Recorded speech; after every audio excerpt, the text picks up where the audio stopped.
হাত পাখা একটা সময় যাচ্ছিল দৈনন্দিন জীবনের অবিচ্ছেদ্য অংশ।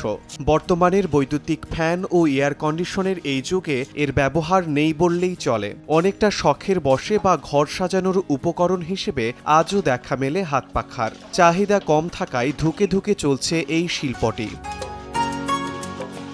বয়সের ভারে নুয়ে পড়েছেন সামির উদ্দিন নাগাচ্ছি।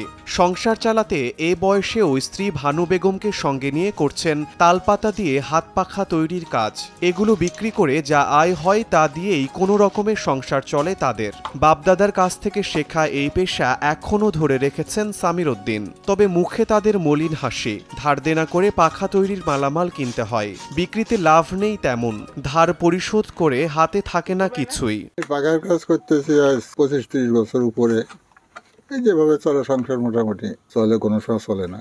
চাহা অনেক সময় ভালো চাহিদা হয়। কাজপাতি মানে না থাকলে পারে পাতা জোগাড় করা যায় না। পাতা জোগাড় না করলে তো তালের পাখা এটা বানায় নিয়ে অনেক সমস্যা হয়। আর পাতা যদি জোগাড় থাকে মানে ক্যাশপাতি ভালো থাকে কিংবা বড় থাকে তাহলে অসুবিধা হয় না। কিছুদিন ভালো চলছে, এখন এবারে যে আকাশে মেঘটার জন্য এই জন্য একটু সমস্যা হয়ে গেছে।